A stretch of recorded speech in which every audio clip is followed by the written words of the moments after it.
Maingay naman sa likod ko. Maingay dyan. Ay, pabayaan mo lang yung maingay. Magandang umaga po. Ito po tayo lalabas naman tayo ng isasiwalat ng mga isang bagay na dapat malaman ng tao. Ang konteksto ng ating pag-uusapan ay yung pagkagalit ng mga senador at mga congressmen sa naging desisyon ng Supreme Court at saka nagiging resolusyon ng Supreme Court sa lahat ng mga motion for reconsideration na sinampa. Actually, may pagbabago naman yung resolution ng Supreme Court kung ikumpara mo sa desisyon. Ang unang pagbabago dyan na makita mo ay ang dati sa decision ng Supreme Court, sinasabi na ang one session day ay susunod doon sa kada session pag-adjourn, one session day. So, ibig sabihin, yung session ng House of Representatives ay magsimula session number 1. Hindi nila natapos yung pagdidebate sa isang araw. Pasunod na araw, pangalawa, didebate pa rin uli. Pangatlong araw, saka pala natapos. Tawag sa kanila, one session day lang yan. Pero sa lumang decision ng Supreme Court, yan ang sinunod ng Supreme Court na pagbilang ng one day. So, ibig sabihin, hindi settled ang Supreme Court hanggang sa ngayon. Pwede mo sabihin na hindi pa settled kung ano ba talaga ang one day, one session day. Next is, ang pinaka-major change, dati sa decision, sinabi ng Supreme Court na kahit na ipadaan sa pangalawang proseso, ang pag-i-impeach ay kailangan dadaan pa rin, magbibigyan pa rin ng pagkakataon o due process ang ini-impeach na opisyal na magpaliwanag bakit hindi ipaakyat sa Senado ang impeachment na pinirmahan ng at least minimum of isa sa 3 bahagi ng mga bilang ng congressmen. Pero dati sa ngayon, basta napirmahan na ng 3, ng isa sa bahagi, 3 bahagi, ay pwede na. Option na lang ng House of Representatives kung itadaan mo na nila sa scrutiny para malaman ang ganitong mga bagay. Number 1, totoo ba pirma ng tao ng ano yon, ng congressman na pumirma, yung pirma niya doon, maliban may verification siya. Totoo bang nabasa niya at naintindihan? Yan ang unang malalaman. So, number 2, kailangan mabigyan pa rin ng kopya ang lahat ng mga kasapi ng member ng House of Representatives. So, ito naman ay pagbibigay ng pagkakataon na yung iba ay magmo-motion na huwag mo na ipapaakyat o kung ano man ang gusto nilang gagawin. So, at least, yan ang mga pangalawang pagbabago. Yung mga isa pang pagbabago rito ay dati sa decision na July 25, 2025 decision, sinabi ng Supreme Court na kapag hindi na-actionan ay automatic na mag-create ng 1-year bar ang decision, ang impeachment complaint. Yan ang sinabi. Pero sa ngayon, mas kinlaro ng Supreme Court sa kanilang resolution sa pagbabasura ng motion for reconsideration na alinsunod sa utos ng Constitution na mula sa araw ng sinampa ang impeachment, basta beripikado ito, ibig sabihin ng beripikado ay may isang pumirma na congressman na nanunumpa, na nabasa niya at naintindihan o naunawaan ang reklamong impeachment at ito ay in good faith o sa kagandahang loob at hindi ito pangharas at ito ay walang halong pagdidikta ng iba pa kung sino man, kundi kanyang buong desisyon ng congressman na inag-endorso. At ito ay beripikado rin ng nagsampa ng impeachment kung ang nagsampa ay hindi congressman. Pero kung congressman nagsampa, sapat na yung verifikasyon ng congressman. Kaya mula nung araw natanggap yan ng House of Representatives, usually sa rules of regulation ng House, tatanggapin ng Secretary General, ay kaagad-agad ibibigay sa office ng House of Representatives sa Speaker. So pagkatanggap ng Speaker ng House of Representatives, magbibilang ka na ng 10 session days. At kung paglampas ng 10 session days at walang aksyon ginawa, automatic mag-trigger ang 1-year ban. Yan ang sinasabi. So, ibig sabihin, good as dismissed ang kaso pag hindi inaksyonan sa loob ng 10 session days. So ngayon, ulitin ko lang, kinlaro, binago ng resolution sa motion for reconsideration ang pagsasabi ko anong ibig sabihin ng session day. At sinabi nito, sa kada araw na may session, isang session day yan. Hindi na binibilang kung kailan nag-adjourn. So, maaring mangyari na may session at walang adjournment, pero one session day yan. So, yan ang ibig sabihin. Ngayon, pagka natanggap na ng Speaker of the House at na-endorso niya na sa plenaryo, ay kailangan sa loob ng 3 araw, mag-session sila, magbibigay sila ng resolution ang buong House, buong kasapi ng congressmen, na ibigay nila sa proper committee. At ang proper committee ay ang Committee on Justice sa loob ng 3 araw, 3 session days. So kung hindi may refer sa 3 session days, automatic mag-trigger ang 1-year bar. Yan ang sinasabi nila. So ngayon, yan lamang ang dinagdag, pero nag-alingaw-ngaw pa rin ito si Senator Soto. Nag-graduate ng One Ball University, College of Itbulaga, na ang trabaho ng mga justices ng Supreme Court ay mag-interpret kung anong ibig sabihin ng batas. Pero dito daw, sa pagkakataon na ito, ay gumawa ng batas ang mga Supreme Court justices sa pamamagitan ng paglalagay ng mga pangangailangan bago nito mapasunod o magawa ang kanilang kapangyarihan sa pag-i-impeach. Yan. So ngayon, having said that, actually galit na sila dahil galit sila kay Sara Duterte. Yan lang naman ang katotohanan eh. Pero sa totoo lang, kung hindi lang sila galit kay Sara Duterte, magrereklamo ba ngayon? Maggawa-ngawa ba yan? Isa pang galit na dyan, si Laila de Lima. Tandaan mo nung pagka-desisyon ng Supreme Court na ibasura ang impeachment laban kay Sara, naggawa-ngawa pa to si Laila na kung hindi na nito babaguhin ang decision nito sa motion for reconsideration, ay i-impeach nila. Asan sila ngayon? Nawalang nagawa sila at minumura nila yung mga Supreme Court justices, pero wala naman silang, sa totoo lang, wala silang katwiran. Ito ngayon, ibibigay ko na nga yung konteksto. May kapangyarihan ba ang Supreme Court mag-fill up na kung ano ang pangangailangan? May kapangyarihan po. Ito ay alinsunod sa kapangyarihan nila kung paano ipaliwanag o interpret ang ibig sabihin ng batas. Hindi po sila gumagawa ng batas. Maaring manipis ang linya sa pagsasagawa ng batas sa kabilang banda at sa pagpapaliwanag kung anong ibig sabihin ng batas. Manipis ang linya, pero masasabi mo lamang na tumatapak na ang Supreme Court justices sa kapangyarihan ng pagsagawa ng batas kung klarong-klaro na gumawa ng batas ang Supreme Court justices. Pangatlo, kung talagang gumawa ng kasalanan ang mga justices natin sa Supreme Court, pwede naman sila i-impeach ng mga kongreso natin kung gusto talaga nila, kung matapang sila sa kanilang katwiran, kung tama ba sila sa katwiran nila.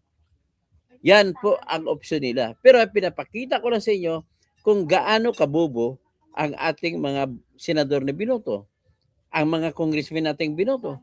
Lahat ng opisyal, wala po talaga. Kaya sinasabi ko sa inyo, mula ngayon, dapat sana kapag pag-usapan na ipagsagawa ng batas, dapat abogado ang inyong ibuboto.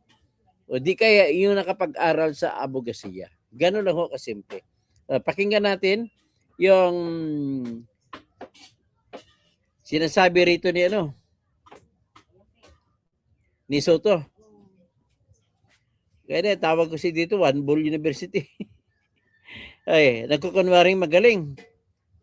Experience lang meron sa iyo, pero kulang pa rin experience mo para maintindihan mo kung ano ginagawa mo. Oh.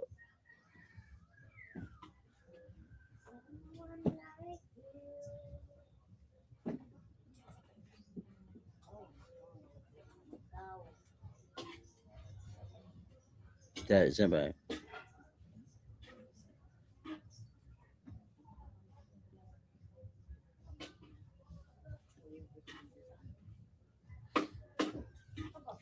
Ito.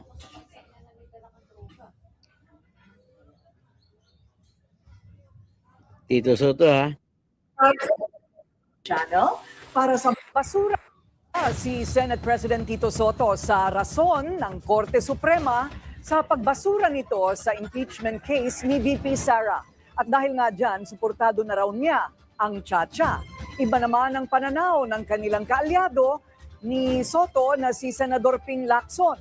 Ang detalye sa agenda report ni Hannah T. They have a different agenda. It's not a different thinking or what. Ibang tumbok nila, iba ang focus nila. Siguro. Kaya ganun ang nangyari. Tila may kakaibang pakay daw ang Korte Suprema sa paninindigan nitong unconstitutional ang impeachment case ni VP Sara. Mas pinahirap na raw kasi ng Supreme Court ang pagpapa-impeach sa isang opisyal matapos nitong wakasan ang impeachment saga ng bise dahil sa isang ruling kahapon. Para sa ilan, yan daw ay para mas mahirap alisin sa pwesto ang Supreme Court justices na impeachable officials din. Mahirap magbintang pero that's a possibility. And I've heard that from other people.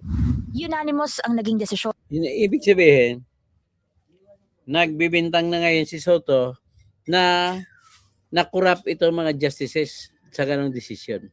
Gusto na palabasin na yumuko sila kay Sara Duterte sa Supreme Court. Ganon ang ibig na palabasin. Tingnan na. Ng Korte Suprema na violate daw ng impeachment ang one-year bar rule. Pero para kay Senate President Tito Soto, mistulang nang himasok daw ang SC sa impeachment process ng mga mambabatas at tila binago nito ang konstitusyon. Para sa kanya, questionable raw ang naging pagtingin ng SC sa isang session day ng Kongreso at paghahalin tulad nito sa isang calendar day. Isinama rin sa SC ruling ang inaction ng Kongreso sa nooy impeachment articles laban sa bise. At dahil impeachment is now an impossible dream, ani Soto, No, impossible dream. Magising ka para hindi ka mag-dream.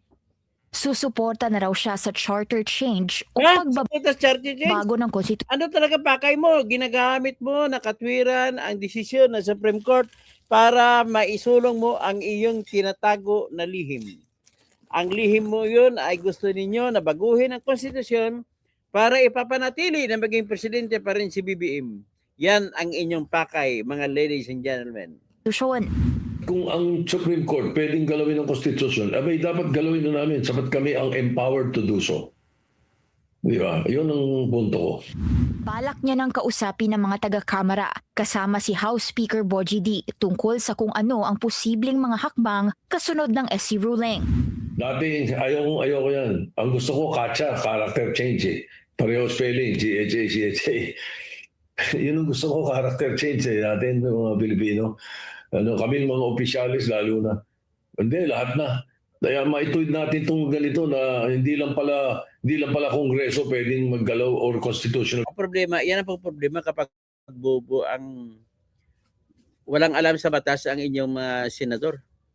Lalo na naging Senate President pa. Gusto niya palabasin na ito mga Supreme Court Justices na mga matalinong tao bago na italaga yan bilang Justices Supreme Court, katakot-takot na pag-aaral ang ginamit yan. Hindi lang yan kagaya sa akin na nag-aaral sa isang kolehiyo de abogados. Kundi nag-aral din yan sa mga master's degree at doctorate degree bago magiging pipili sa justice. At may mga karanasan yan, mahigit 20 years o 15 years bago pwede sila pumasa, magpapapili o mag-alok o mag-apply sa pwesto na justices ng Supreme Court. Kumpara sa iyo na sa One Bull University ka lang nanggaling, hindi mo masabi na tama ka. Unang-una, nais kong sabihin ang mali ang sinasabi mo na parang gumawa ng batas ang Supreme Court.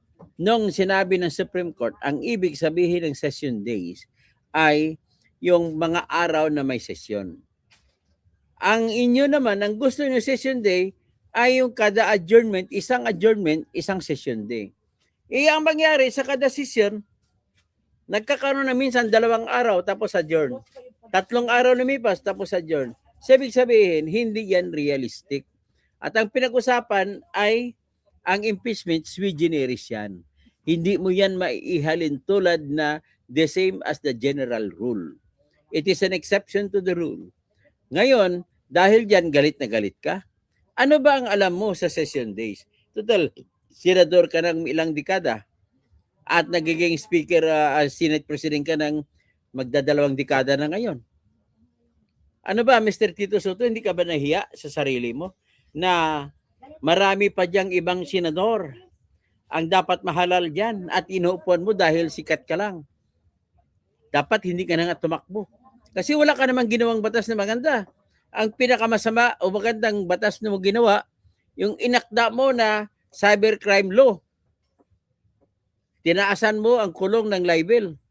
Na dapat, ibig sabihin, pagtataas ng kulong ng libel sa isang antas, na dati ang kulong ay hanggang 4 na taon lamang, ginawa mo hanggang 8 taon, 2 buwan. Anong ibig sabihin yan? Ibig sabihin, galit ka po sa mga pagpapahayag ng mga mamamayan ng kanilang damdamin. Mali man yan, hindi kagaya mo, nagpapahayag ka rin kahit mali, kahit kabubuhan, okay lang yan, pagpahayag. Pero yung gusto mong gawin, na nilalait mo na minamaliit mo ang mga justices sa Supreme Court, kailang matataas ang utak nila. Hindi sila bumababa o bumaba sa iyong kalibel ng iyong pag-antas na pag-iisip. Bakit? Hindi mo nalang sabihin, ginamit mo pa na dahil nakatwiran para baguhin ang konstitusyon. Tsatsa ka na naman para palawigin ang termino ni BBM. Nakakampi mo. Gumagawa kayo ng mga dahilan eh. Tapos ang katotohanan niya, kung talagang mali sila, hindi yan ang tsatsa ang solusyon. Kundi magsampa kayo, unahan ninyo, gumawa kayo ng diskarte na pag-usapan ninyo total. Sabi mo, makipag-meeting ka sa mga congressmen. Pag-usapan nyo, i-impeach ninyo lahat ng members ng Supreme Court. Ganun ang gawin nyo. Di ba? Pakinggan natin pagpatuloy kay graduate ng One Bull University na Itbulaga College. Convention lang pala pwede maggalaw ng konstitusyon. Pwede rin pala maggalaw ng konstitusyon ng Supreme Court. Pero Kabubuhan ng mga, ang babaw ng argumento mo. Kakahiya ka. Sabihin ng ibang bansa, is this your Senate President? Oh, how ignorant is he? naalala ni Soto na wala raw kinalaman sa mga politiko o personalidad ang kanyang pagtingin sa naging SC desisyon. Tutol man o hindi, sabi naman ni Senate President Pro Mabuti pa ito si Lacson. Nag-iingat. Tempore Ping Lacson, kailangang respetuhin ang desisyon ng High Court. Dapat Anya, respetuhin mo. Not called the gods of Padre Faura for nothing. Yan ang salita na they're not called gods of Padre Faura for nothing. Yan naman ang salita mo, Mr. Padpilo Lacson, na nang-insulto ka rin sa Supreme Court Justices. Magiging biggest loser daw ang rule of law kapag sinuway ang desisyon ng Korte Suprema dahil ito ang final arbiter at interpreter ng Tama ka konstitusyon. naman dyan, Lacson. Si Lacson ang kaisa-isang nag-abstain sa nooy motion para i-archive ng Senado ang impeachment complaint laban sa bise. Matapos ang nooy desisyon ng SC na unconstitutional ito. Dahil sa pagpapatibay ng SC sa desisyon nito, mananatiling archived ang mga reklamo. Inimpeach ng Kamara si VP Sara noong February 5, 2025 sa mga paratang na misuse of public funds, betrayal of public trust at iba pa. May dalawa ring impeachment articles ngayong nakabinbin sa Kamara laban kay Pangulong Bongbong Marcos. Tanong ni Soto, uusad kaya ito sa Senado o matutulad din ito sa impeachment saga ni VP Sara? Para sa agenda, Hannah T. Bilyonaryo News Channel. Okay. Salamat, Hanati. Saan tayo ngayon? So, basahin natin sandali. Sige, pakinggan muna natin si Dilema. Si Dilema po ay kawawa ka ito eh. Kasi dumaan pa ito, nakulong pa ito na sa mga kasong sinampa ni Digong sa kanya na wala man lang ebidensya. Ang tanging ebidensya lamang po, in fairness kay Leila Dilema, ay yung kwento ng mga bilanggo na ayaw ko naman na ganun lamang ang dahilan. Pangit naman yun. Hindi yun ibig sabihin na tama ang dahilan. So, ang tawag ito, sabi ng iba, galit si Escalera. So, ano natin,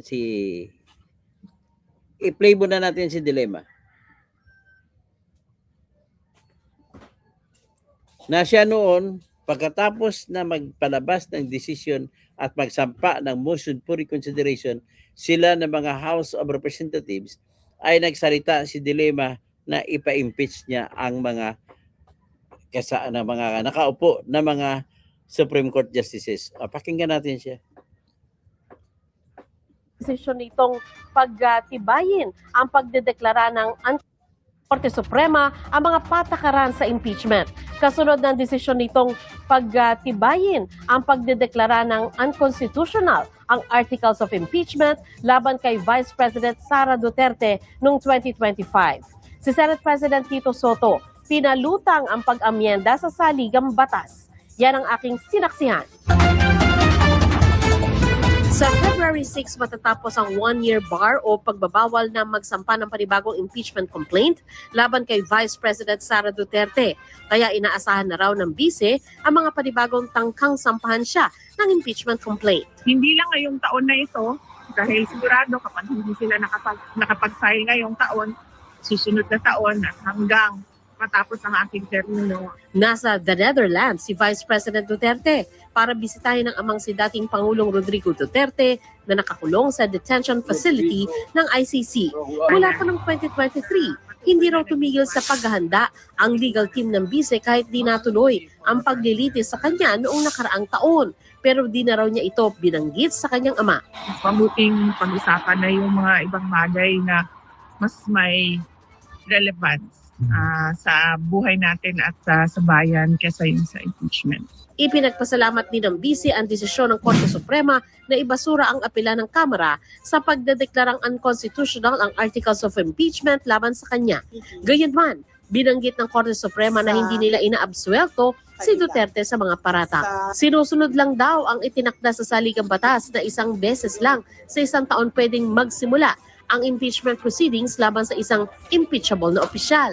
Si Senate President Tito Soto kakausapin ang liderato ng House of Representatives kung ano pa ang maaring gawin sa aniyay pagkakamali sa desisyon ng Korte Suprema. Bottom line, ayaw na nila may impeachment sa Pilipinas.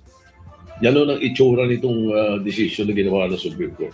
I think impeachment now is an impossible dream. Pinalutang din ni Soto ang usapin ng pag-amyenda ng saligang batas para raw maiwasto ang ginawaan niyang panghimasok ng kataas-taasang hukuman sa kapangyarihan ng Kongreso. Palitan na natin konstitusyon. Baguhin na natin.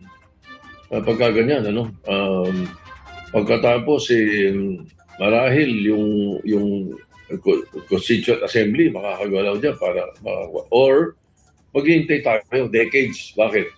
Kailangan ma-retire na muna itong mga Supreme Court Justices na ito. Tingin din ng ilang kongresista, binago ng Korte ang rules on impeachment. The Supreme Court has not merely reviewed the House's compliance with clear constitutional commands, it has rewritten the operating manual for impeachment initiation. It has supplied new rules, new timelines, and new consequences that are nowhere found in the text.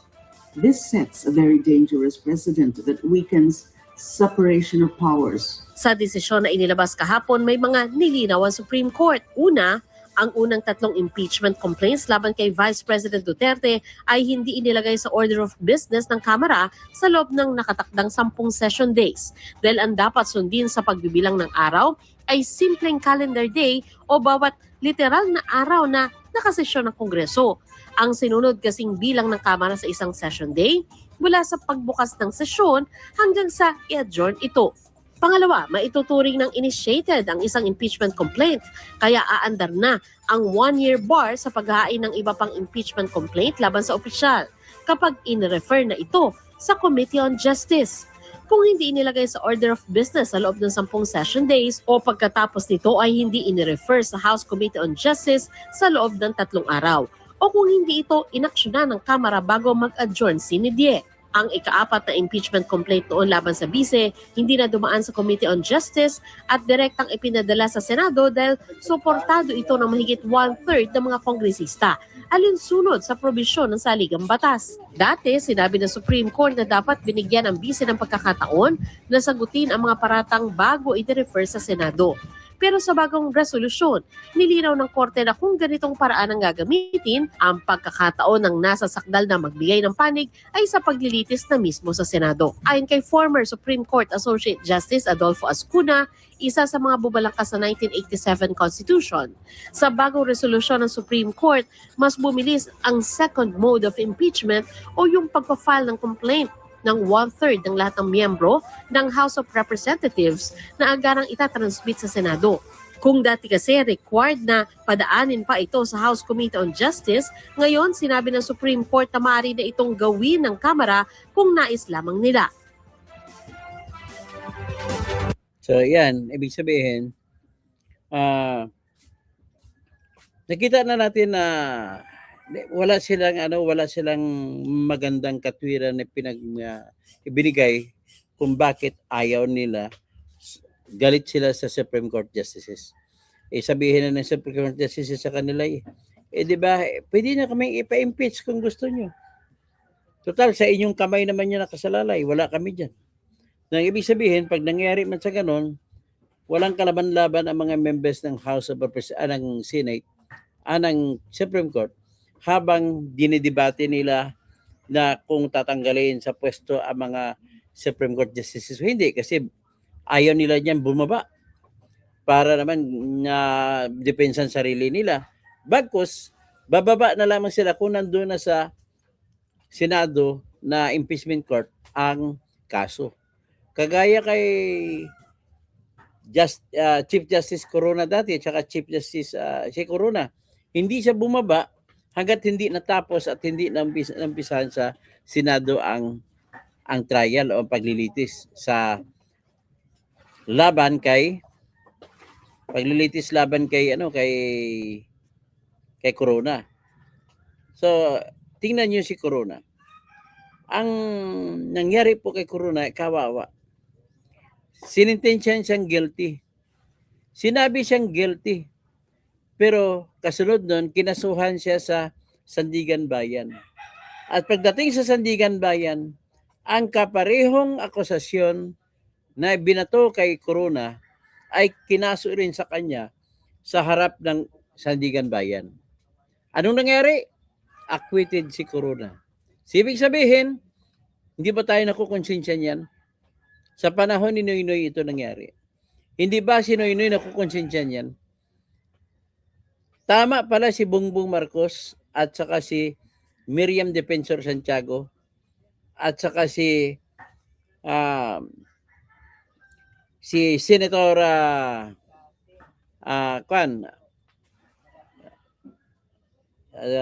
sinong pangalan si Senator yung Bicolano na Senator Joker Arroyo. Tama pa silang tatlo sa pagbubuto na i-acquit si Corona sa panahon na yon. Kasi nung naging guilty si Corona, natanggal siya sa pagka-Chief Justice. Ano kaya? Namatay siya sa depression. Bata pa siya. Hindi pa ata nagsi-70 nung namatay siya. So, pagkatapos nun, pagkatapos ng impeachment niya, na sentensyang guilty, pagdating naman po sa Sandigan Bayan, absuelto siya, acquitted siya. Wala siyang kasalanan on the same ground sa ill-gotten wealth. Ill-gotten wealth po kasi kinaso sa kanya sa Sandigan Bayan. Tapos ang kinaso sa kanya sa impeachment court ay yung pagtatago sa salin ng kanyang wealth, ng kanyang kayamanan. Ang desisyon sa Senado, guilty siya sa pagtatago ng kanyang kayamanan. Ang desisyon naman sa Sandigan Bayan, absuelto siya kasi po yung kayamanan na sinasabi sa Senado o sa impeachment court ay kayamanan na pag-ari niya ng kanyang asawa, ng kanyang mga anak na hindi naman niya pwedeng ilagay sa salin niya dahil mga adult naman ang kanyang mga anak. So kita niyo? See?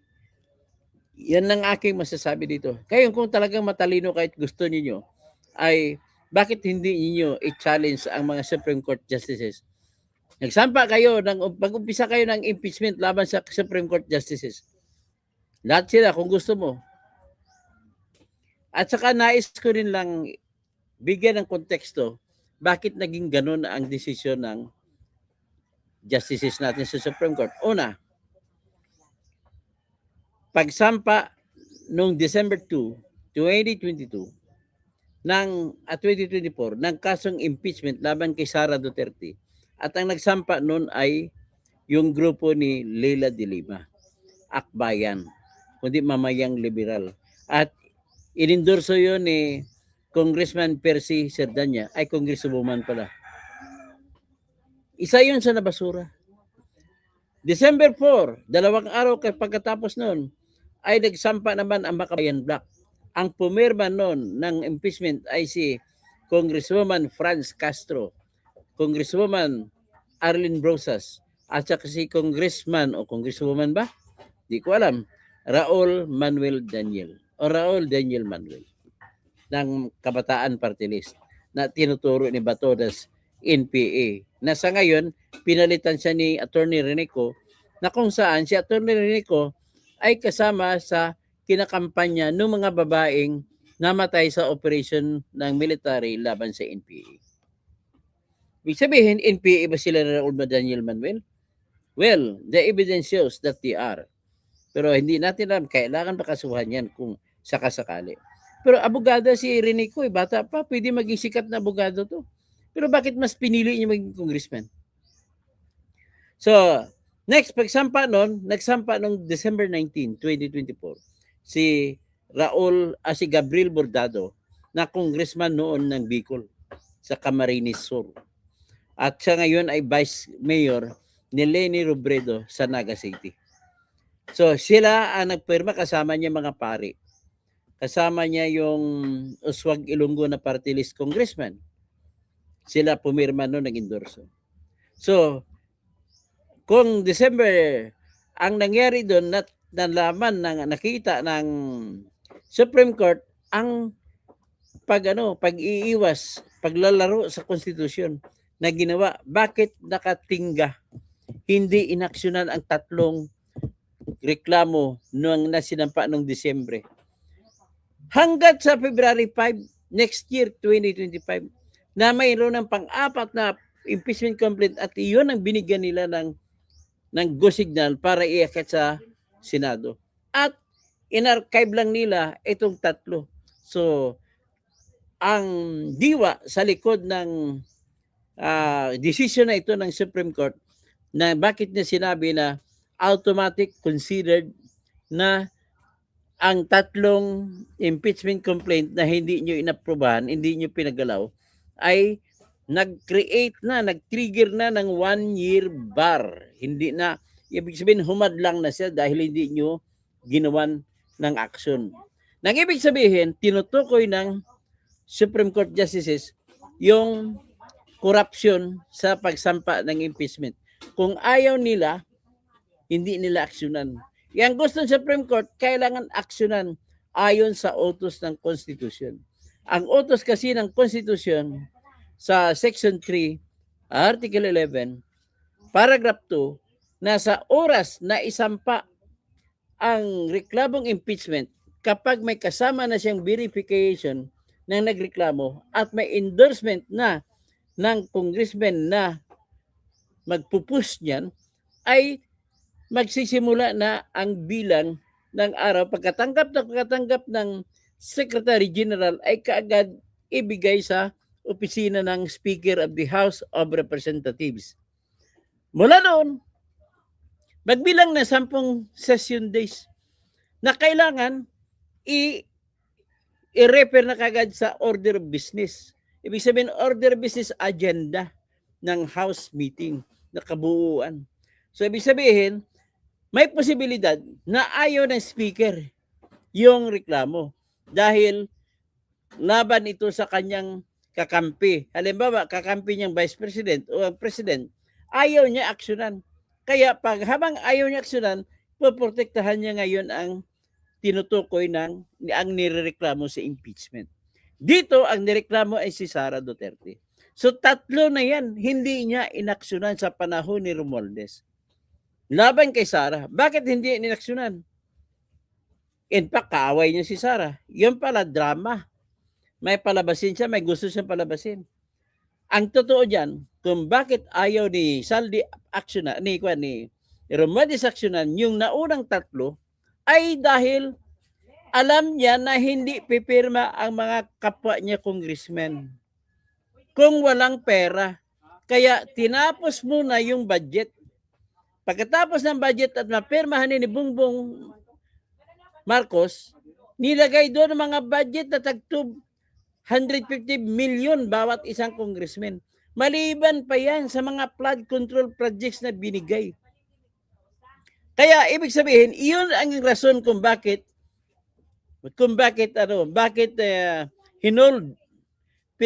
pinawithhold muna ni Romualdez ang 3 impeachment complaint. At nung mayroon na silang budget at na-release na kasi February lalabas ang budget. So na may lalabas ng budget, nakakasiguro na si Romualdez, ang kinukurap kasi niya itong mga congressmen, kaya sunod-sunuran sa kanya. Ginagamit po ni Romualdez ang katotohanan na nagbaon siya ng pundo na tinatawag na MOOE.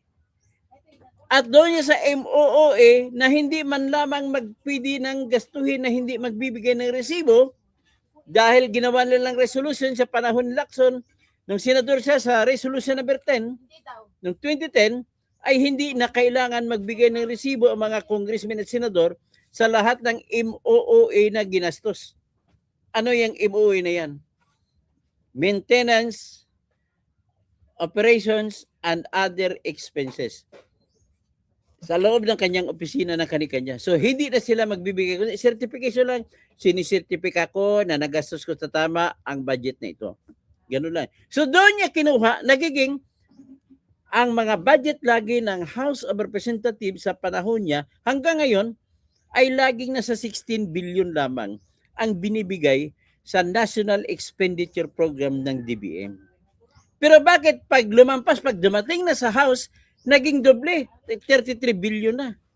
Yun pala, doon niya kinuha sa dagdag yung mga kinukurap niya ng mga congressmen. Pinupulot niya doon. Ginagawa niya lang ng dahilan ng katwiran kung paano ginasta. Pero ang katotohanan, binulsa niya yun at ipinamigay, pinamudmud sa lahat ng congressmen. Kaya yan ang rason po, sunod-sunuran sa kanya ang lahat ng congressmen. Kaya nung may pera na siya na na-release ng pundo noong February, pinatawag na dyan February 5 na huling araw ng kongreso na yon. February 5 ay magtatapos na ang 19th Congress na tawag at uwi na ang mga congressman. Hindi na sila congressmen. Magpapahalal naman bagong congressman para sa susunod na kongreso na tinatawag na 20th Congress. So dahil may pera na sila, pinatawag niya February 5 at ginawa nila, gumawa ng bagong reklamo at pinaperma kaagad kasi hindi na pwede pipirma ang 1/3 na dami, ang 100, ang 2015, hindi sila pwede pumirma doon sa mga naunang 3, isa man sa naunang 3 impeachment na reklamo. Kundi gagawa sila ng bago at doon sila i-endorso. Kaya yan ang dahilan kung bakit ganun kadili. So nakita na Supreme Court yan ang corruption sa pagsasagawa ng impeachment. Kaya delimitahan sila ng Supreme Court na kailangan yung mga ganong bahagi na ginagawa niyo, yung ganong bagay na ginawa niyo February 5 ay hindi na dapat maulit yan. Kaya para hindi maulit, diniklara ng Supreme Court ngayon, yung naunang nasampa ng December 2, 2024, magbilang ka ng 10 session days ay automatic cut na ang iba, hindi na pwede magsampa. So ito, meron akong nilikom na mga petsa ng araw. Magbilang tayo kung kailan naging 10 session day ang unang reklamo. Ito po.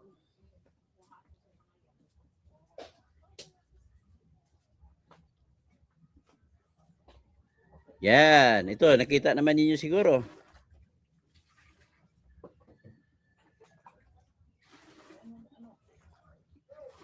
Yan.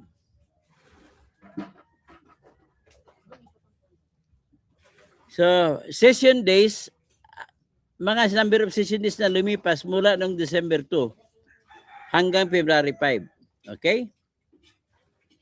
Yung unang session day ay ayon sa records ito mismo ng House of Representatives kinuha ko. First session day, December 2, 2024, nag-hearing, nag-session sila. Nagdebate-debate pa sila. Second session day, December 3. Yan, nagdebate-debate rin sila. Third session day, December 4, nagdebate-debate rin sila. Para ma-counter-check nyo itong ginagawa ko, pumunta po kayo sa website po, sa YouTube site ng House of Representatives at i-click nyo doon ang kanilang channel. Pag nakuha nyo ng channel nila, i-click nyo yung live. Pag nakuha nyo yung live, hanapin yung session days at magbibilang kayo. Mula December 2, lagyan nyo sa search box ng December 2, 2024. Isa-isa nyo ito. So, 2, 3, 4. Nag-adjourn sila noong December 4. Yan ang session day na nauna sa December 2. Next session day, December 9. At pang-apat na ito.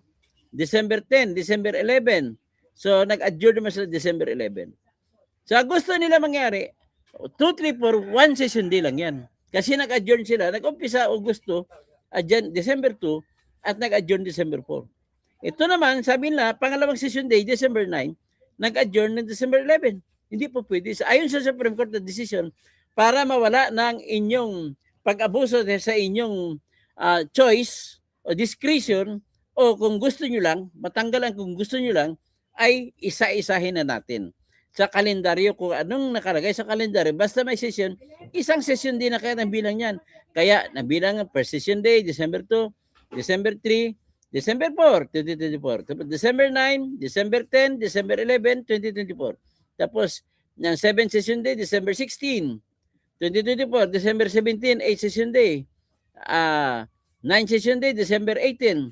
10 session day, January 13. So, ang ibig sabihin, January 13 po ay dapat na isampa na yung unang session day o ng reklamong impeachment. Dapat na i-repair na.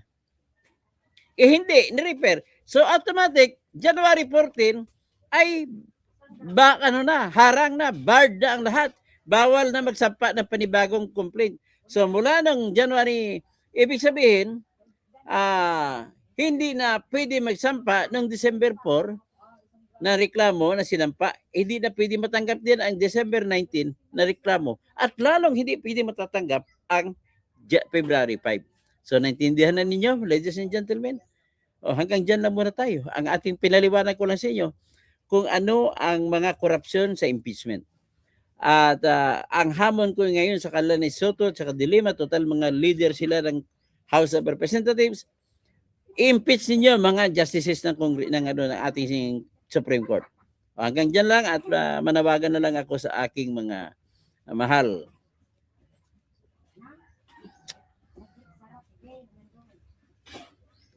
Ito ha. Si Helen Baguio, naimbaga bigat. So, ang ganda ng umaga ng pag ganito, kaaga-aga live ninyo po. Good morning. Okay. So, si Rico Dalang Panricoleto. Maayong buntag. Dr. To, watching here from Plaridel, Misamis Occidental. Kumusta naman mo diha sa Misamis Occidental? Naunsa naman na diha si Kwan? Si Henry Sevilla Uwaminal. Tapos Bing Diboke, Manong Bing, maayong aga. Andrea Gueco, Maya Paabak from Singapore. Andrea Guico, mga kabalin ko, Maya Paabak sa inyong lahat. Roger Biaco, mahirap daw magbentang, sabi ni Iskul Bukol. Bakit? Dapat kasuhan yan. Tumanda siya na walang galang sa isi. Miss Daisy, chismis lang pala, source. Takot ka lang. So, Bobby Cortez, good morning. Peter Senator, Toto Kasing. Tuta, better resign. Tuta Soto. Tommy, kung minsan nagpapasalamat din ako kay Marcos kasi pinalabas niya ang tunay na ugali ng maraming politiko. Marami sa kanila ang walang malasakit, walang pakialam sa bayan. Pang politiko lang pala. Okay. Jemly Kabahog, maagang magaling pa yan sa Supreme Court, hindi naman attorney. Ferdinand Nilmida, Birahi, Toto Kausig, Bing Liwag, graduate siya ng One Ball University, College of Loco. Jemly Kabahog, nakakahiya ito si Soto, piling pinakamataas pa sa Supreme Court. Hindi naman nakapag-aral ng attorney. Joel Shatton, the face of this guy from school bukol looks like maniac and infidel. Yet people who voted for him like him well, perhaps they too are bobos. Alam mo, gusto ko lang maalaala si Maria Pems Duterte. O kumusta? Good morning. Gusto ko lang maalaala na si One Ball University Senate President, siya po ang gumawa ng paraan para hindi matuloy ang kasong rape laban sa kay Vic Soto, kay Joey De Leon, at saka si Richie De Horse. Sa pag-rape kay Pepsi Paloma. Yan sinasabi ko na tahasan yan. Ma'am Pema, saan ka na ba ngayon? Jemly Kabahog, balinaw yung explain ni Libayan kay Soto. Kadiri ito si Soto. Miss Daisy, good morning. Katoto Kausing. Shine Sionko. Hey, Dr. To, watching from Ontario, Canada. I never thought na may law course pala sa school bukol. Tommy, nilamon ng galit ang pusa ni Tito Soto. Ang puso pala malapit na siya mawala hanggang ngayon. Senador pa rin siya. Naigit siya kay Sara kapag bago sa national politics maging presidente. Kaya hindi niya matanggap. Yan naman katotohanan eh. On tour, Hidge, W. FL for President at Irene Marcos, BP sa 2030 election. Ayan, maraming tanong. Yan ang mga pinapalutang nila ngayon. Si First Lady daw for President. Ay, si Laglag Suso maging presidente. Efren E. Malyari, nagkakaroon ng constitutional crisis kapag ang bansa kasi sa tingin ng karamihan parang ayaw na maituloy ang impeachment kay Sara. Ang malaking issue dito, si Digongyo ang nag-appoint sa mga maestrado, lalo na kay Leonin po, si Kwan po nag-appoint yan, Efren Cabalen. Ang nag-appoint yan, si Noynoy Aquino. Kaya mag-comment kayo, ayusin nyo. Pagbibigyan ko yung comment mo kasi medyo matalino naman pag-comment eh. So mukhang tumatanaw ng utang na loob kay Dutay. Huwag ka naman tumawag na Dutay, please. Kasi pag tumawag kayo na Dutay, tatapatin kita. Dinitingnan namin mga Bisaya yan na isang discrimination sa amin pag tumawag ka na Dutay kay Duterte. Kasi bakit? Bumuto kami kay Duterte. Tapos tawagin mo kaming Dutay. Ano ibig sabihin yan? So, minamaliit nyo po ang lahat ng lahing Bisaya. Ganun lamang po. Although, hindi naman namin yan, pero masagwan tingnan. Please naman, pwede mo naman sabihin Duterte. Huwag na ng Dutay. Please lang, okay? Nakulong na ngayon tao, sinisisi pa ninyo. Wala na ngayon dito, siya pa rin ang naging tampulan ng mga sisi sa mga flood control projects. Kasi siya daw nagsimula. Di ba? Mga pugo, sa ngayon, ang pugo naging pigo. Paano yan? Magiging patas naman tayo sa opinion natin. Kabalen, ha? Kabalen na Elmer, Efren Malyari. Ayusin naman, barkada ko pa naman si Reyra Malyari na kabalen ko rin. Dami kong kabalen na mga barkada ko, huwag mo naman sirain pagiging kabalen mo. Kasi dapat ipakita mo na magagaling ang mga lahing Kapampangan. So, utang na loob kay Duterte lang. Wala nang mangyari kapag ganito ang gagawin ng Supreme Court. Ay, mali po kayo. Nais ko sabihin sa iyo, tama po ang ginawa ng Supreme Court. Pag sinabi mo hindi tama, asan ang ebidensya mo? Nagbabase ka lang po kasi sa mga salita ng mga graduate sa UP na mga abogado at sa mga dean ng UP na mga mali-mali naman po. Dapat yung tandaan po, sa ilalim ng ating konstitusyon, hindi mo na kailangan maging isang abogado para malaman mo na ang kapangyarihan ng Supreme Court Justices ay pag-i-interpret o pagsasabi kung ano ba talaga ang kahulugan ng bawat batas at bawat constitutional na provision. Karapatan nila yan. Hindi sila gumagawa ng batas. Okay? Dapat po magiging restraint. Ano bang restraint sa Tagalog? Dapat medyo pigil-pigil ka naman sa bibig mo. Ako nga, magpipigil-pigil na rin ako kasi ugali ko rin yung pagiging emosyonal na magsasalita ng kontra. Kung minsan talagang na kahit tama yung argumento ko, namamali siya sa punto ng pagsisigaw, punto ng paggagalit. Kaya yan pong aking isang aral na naisip sa akin. Kaya nga ako na-disbar eh. Kasi dahil nga sa punto na yan, although tama naman ginawa ko. Okay? Nagtigil ako sandali kay Kabalen Efren Malyari. Tapos RDTV, kailangan kay Tito Soto, uto at tuta ay sapat sampahan ng contempt sa Supreme Court. Siyempre, binigyan mo ko ng ideya. Ipapakontempt ko kay sila lahat, pati si Dilema. Si Virgie Piquero, piling ni Itbulaga Soto, abogado, graduate lang pala ng school bukol. Grace Almasan, Sir Toto, if ever po matuloy ang impeachment, pwede po ba maging evidence ni VP para Sara ang statement ni Soto? Yes, pwede niya maging evidence yan. Ontar Hedges, BBM Hospital, rest na po. Via Zoom na po, under oath si VP. Okay, Virgie Piquero, nangamoy lupa na. Jim Lee Cabahog, isa lang pinasikat ni Soto, Sotoism. Macbelly, Siakor, palit konstitusyon na agad dahil lang ayaw sa unanimous decision ng mga maestrado. Utak iskol bukol. Virgie Piquero, Marcos amoy lupa na. Ganun ba? Ed Bilasib, here fights. So Efren Malyari, Kabalen. Ito, basahin ko parang ulit ang sinasabi mo, Kabalen. Ang importante, kung totoo naman lahat ang ebidensya, matibay itong si Kaysara, grabing ginawa ng pagnanakaw, pagkatibay, kung totoo. Ang problema, hindi natin alam kung totoo ni friend. Okay, I will, because of your statement, Kabalen, friend, nais kong samantalahin itong katotohanan na ito at ipalawanag ko sa inyo na wala po akong nakita na nagawa si Sara na nagnakaw ng pera gamit ang confidential fund. Bakit po? Ganito po yun. Ang confidential fund po ay binigay ni Bongbong noong December 21, 2022. Tinawag nilang confidential fund. Ngayon kung bakit mo tawagin, Kabalen, na confidential fund? Dahil po ang pakay o sadya ng budget ay para sa confidential o secret matters. Ginamit po yan ni Sara Duterte.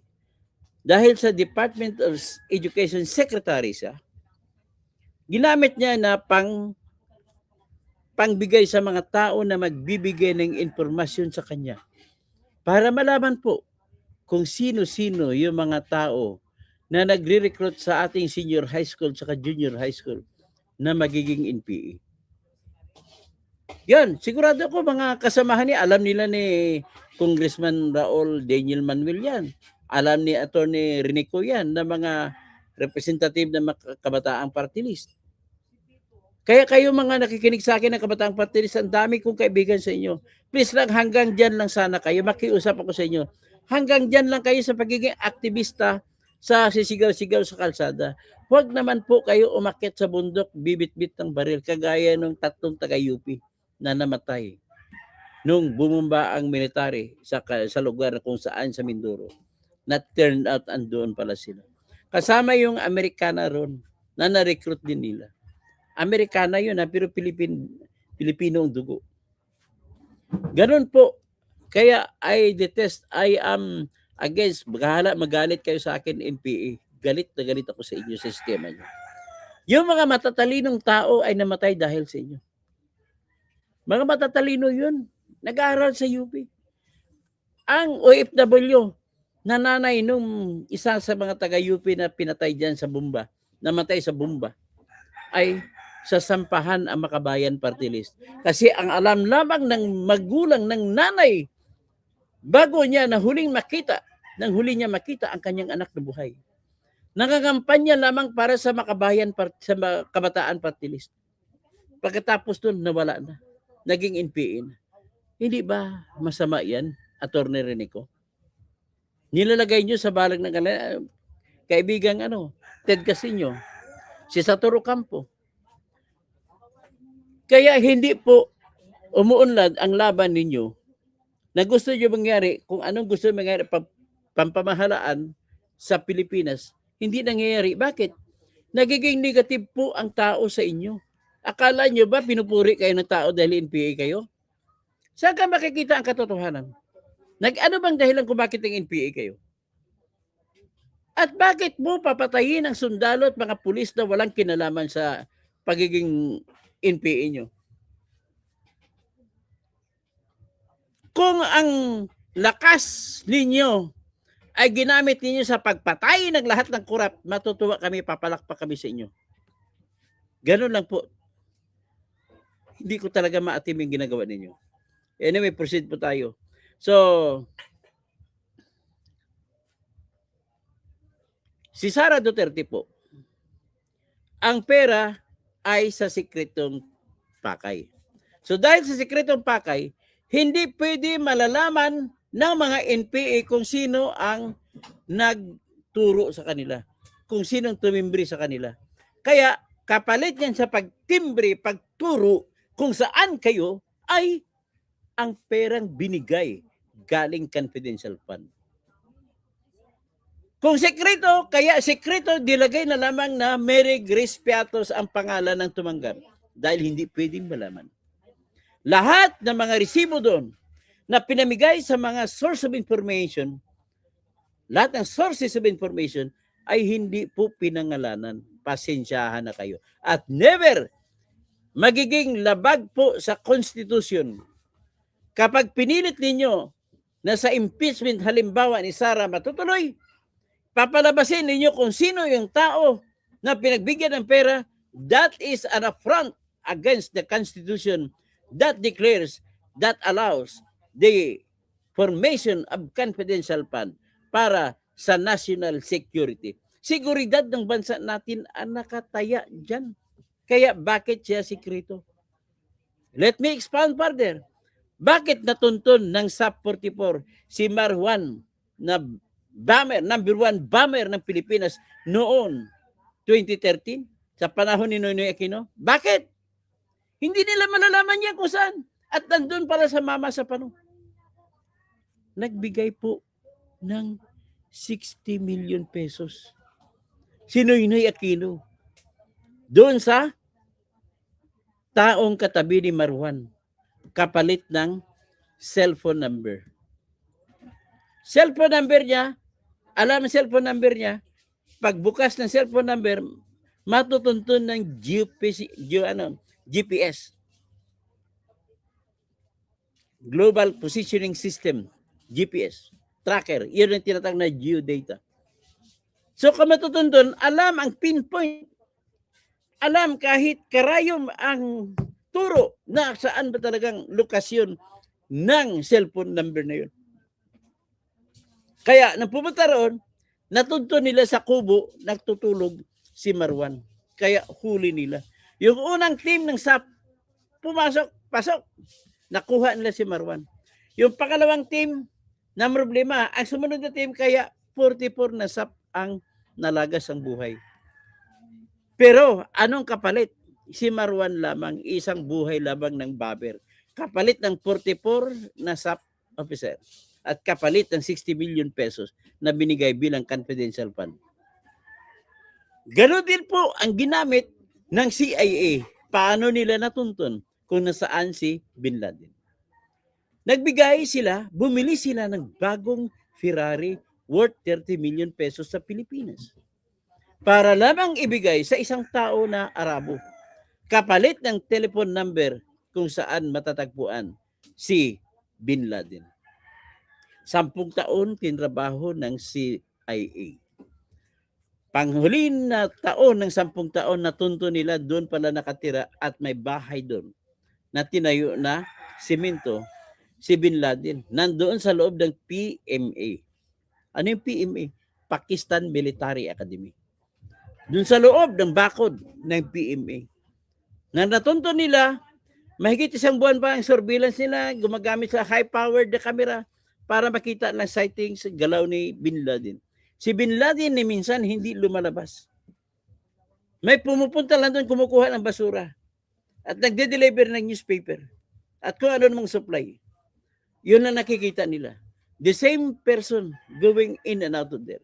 Pero hindi na lumalabas ang ibang tao na nandoon sa loob ng bahay ni Bin Laden.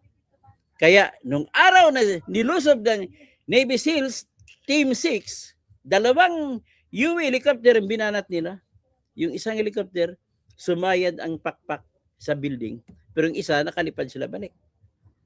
Nakuha na si Bin Laden. I'm demonstrating to you, Kabalen L. Efren Malyari, paano nagagamit ang confidential fund.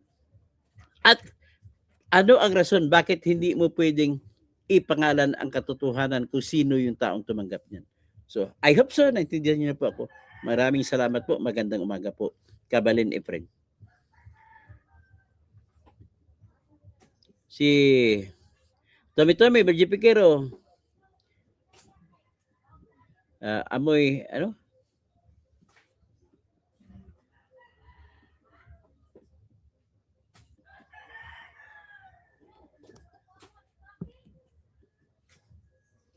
Amoy drugs pa lang, nasa ospital pa si BBM.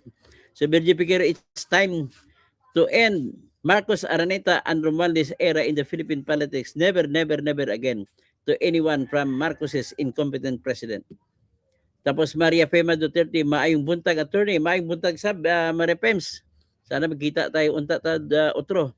So Efren Malyari, bakit po ba kayo na-disbar? Ano po na-disbar po kasi ako nung nagsampa ako ng reklamo na plunder laban sa isang congressman at mga kasamahan. Pero bago ko po sinampa, ay pinost ko muna sa Facebook. Doon ako pinarusahan ng Supreme Court. Bawal daw i-post sa Facebook ang reklamo kung hindi pa naisampa sa ombudsman. Kasi sinampa ko sa ombudsman January 31, 2019. At pinost ko January 19, 2019. So yan po ang bubuong kwento. At si Percy Lapid, bago siya mamatay, naubos ko po ang lahat ng kanyang kaso sa libel. Naipanalo ko po lahat.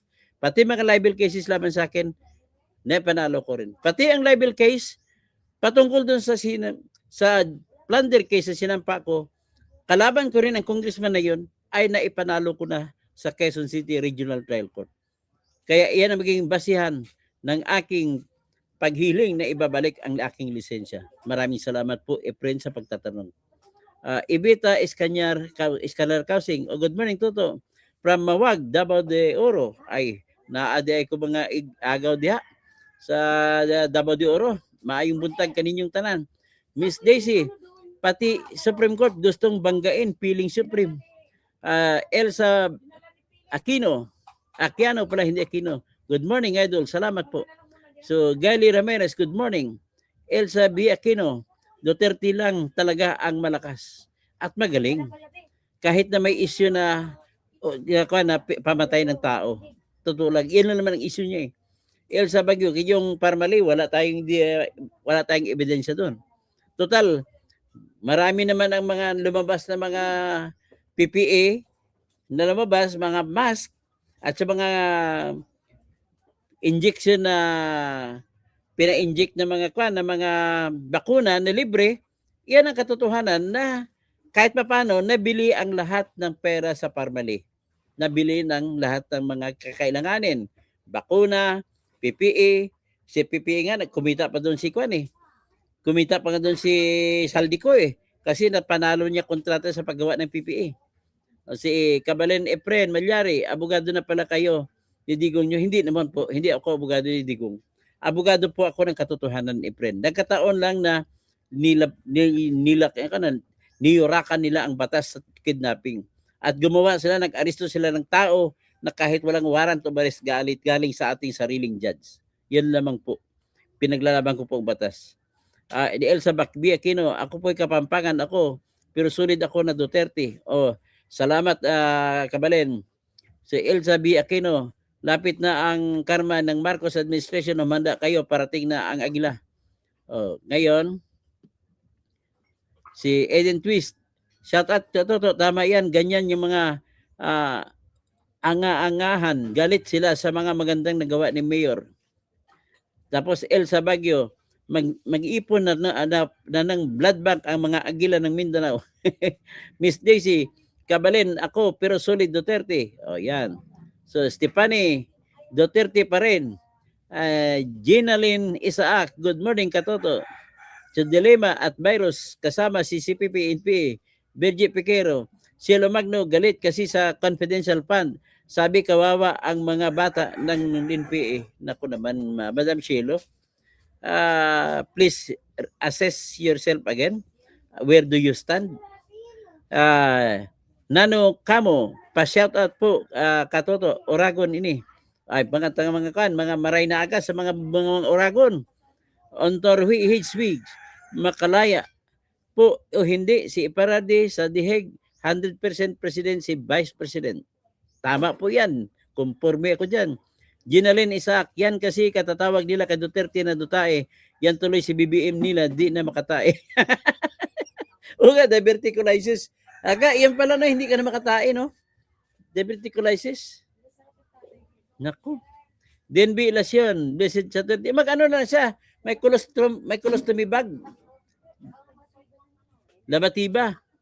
Blessed Saturday morning sa Toto Causing, Sotoism. Stephanie, impeach, BBM Bangag, Oscar Paklibare, confidential fund ni Buig ni Mulya noon 2025 at 1.3 billion ginamit para magkaroon ng ICC warrant of arrest at kidnapping si Digong. Dapat ang SAP 44 ang may statute, hindi yung si Kian de los Santos na drug runner.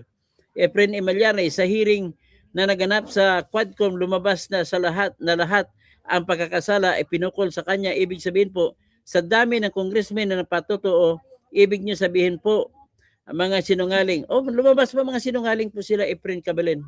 Wala po silang sinabi ng katotohanan doon. Mark Cubillas Castro, maayong buntag igsoon. Igsoon, Mark. LBF. Maria Pema Duterte, kita ta tornay, diha ko man. Sige, magkita ta otro. Lani Vargas, nasanay kasi mga congressmen sa pambubalahura sa Constitution, feeling nila na uto nila mga justice. The producer, paano makakaintindi ang mga taong may dysfunctional faculty? Maria Pema Duterte, ang respeto ng mga tao na apaghihapon kanimo. Daghang salamat. Lani Vargas, yan Pugo, nagsimula noong 2002. Ba't mo isisisi kay Digong? 18 illegal na operate yan ng time ni Digong. Ginawa legal para makuha ang buwis, pero anong mali na ginawa nila? Actually, ngayon ginawa ng Pigo eh. Kagaya niya kay Albi Benitez na congressman na Bacolod. Siya lang ang kumikita. Nung huli, siniwalat namin ni Attorney Libayan, yung babae na taga Tarlac, Dizon ang apelyido, kapag anak pa ni Vince Dizon, ay hindi binayaran, nanalo sa scatter, nanalo sa Bingo Plus ng 394 million, hindi binayad. Ano pang marami dyan? Sino may sala? Yung Pigo o Pugo? Istong ganda yan gawin na informant si Malyari para malaman nyo kung ano gamit ng confidential fund. Lani Vargas, 18 years illegal na operate ang Pugo. Si Soto, Dilema,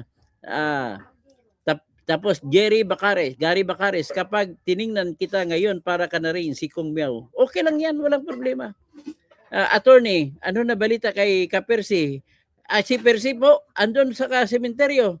Pero ang mastermind na si Bantag ay hindi pa nahuli. Yan ang aming hinahanap.